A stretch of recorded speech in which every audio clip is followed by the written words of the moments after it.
কেউ বলে ঢেঁড়স, কেউ বলে ভেন্ডি, এক একজনে এক এক নামে চিনে। আমরা দুই নামেই চিনি। প্রিয় দর্শক, আসসালামু আলাইকুম, ওয়েলকাম মাই চ্যানেল। কেমন আছেন সবাই? আশা করি সবাই ভালো আছেন। যে যেখানে আছেন সুস্থ আছেন, নিরাপদে আছেন।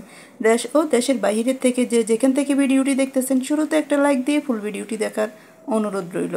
আজকে আপনাদের সাথে শেয়ার করব ঢেঁড়স ভাজি। আমি কিভাবে ঢেঁড়স ভাজি করেছি আমি আপনাদের সাথে শেয়ার করব। এক একজনের পছন্দ এক এক রকম। আমি এভাবে মাঝে মধ্যে ভাজি করি, আবার একটু ছোট সাইজ করেও ভাজি করি, তবে এভাবেটা কম ভাজা হয়। তো আজকে আপনাদের সাথে শেয়ার করব। তো এখানে আমি ঢেঁড়সটা এই সাইজে কেটে নিয়েছি, আপনারা আপনাদের পছন্দ মতো কেটে নিতে পারেন। এখানে আমি 2টা পেঁয়াজ কেটে নিয়েছি। এখন চুলায় চলে যাব। চুলায় একটা কড়াই বসিয়ে দিয়েছি। চুলায় কড়াই বসিয়ে দিয়ে এখন দিয়ে দিব পরিমাণ মতো তেল। এখানে রান্না করার রেগুলার তেল ব্যবহার করব। এখানে আমি 4 টেবিল চামচের মতো তেল ব্যবহার করব। আর ভাজি করা যে কোনো ভাজিতে একটু তেল বেশি না দিলে খেতে ভালো লাগে না। আমি দিয়ে দিলাম এখানে 2টা পেঁয়াজ কুচি। পেঁয়াজটা দিয়ে আমি কিছু নেড়ে চেড়ে নিব, যাতে পেঁয়াজটা একটু নরম হয়ে আসে। এখানে দিয়ে দিব আমি হাফ টি স্পুনের মতো রসুন বাটা, দিয়ে দিব কয়েকটা কাঁচামরিচ। আমি ঝাল 2 রকমের ব্যবহার করব, শুকনো মরিচও ব্যবহার করব, আবার কাঁচামরিচও ব্যবহার করব। ঝালটা আপনারা আপনাদের পছন্দ মতো ব্যবহার করবেন। দিয়ে দিলাম সামান্য পরিমাণ হলুদের গুঁড়ো।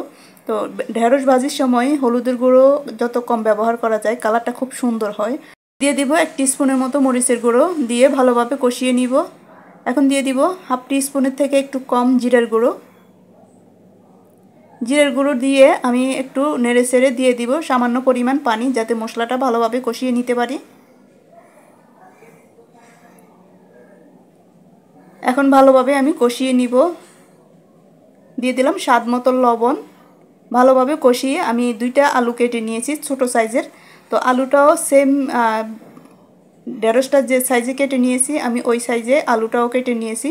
এখন আলুটা দিয়ে দিব। আলুটা এই পানির মধ্যে দিয়ে কষিয়ে সিদ্ধ করে নিব। যেহেতু ঢেঁড়সটা বেশি সিদ্ধ নিবে না, তাই আলুটা আগে দিয়ে আলুটা আমি সিদ্ধ করে নিব। আলুটা দিয়ে নেড়ে চেড়ে আমি ঢাকনা দিয়ে অপেক্ষা করব সিদ্ধ হওয়া পর্যন্ত।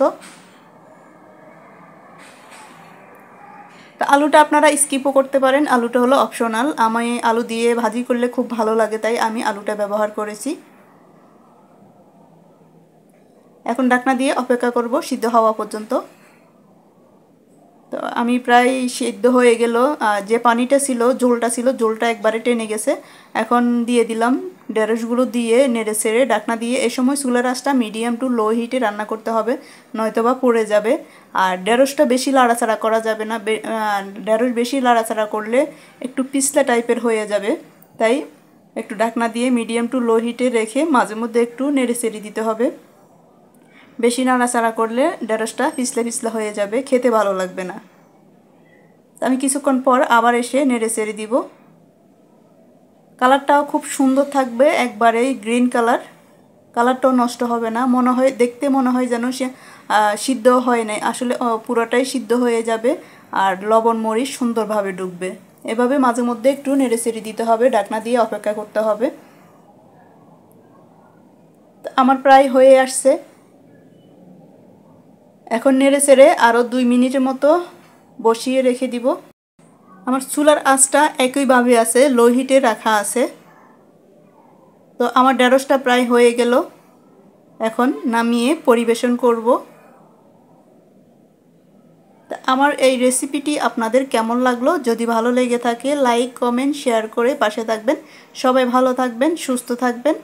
আর এভাবে একবার হলেও ট্রাই করে দেখবেন, খুব মজা হয়ে থাকে এভাবে রান্না করলে। দেখুন মনে হয় যেন কাঁচা কাঁচা দেখতে, কিন্তু অথচ ভিতরে খুব নরম হয়ে গেছে। আর চুলার আঁচ মিডিয়াম রেখে রান্না করলে খুব সুন্দরভাবে সিদ্ধ হয়ে যায়। সবাই ভালো থাকবেন। আল্লাহ হাফেজ।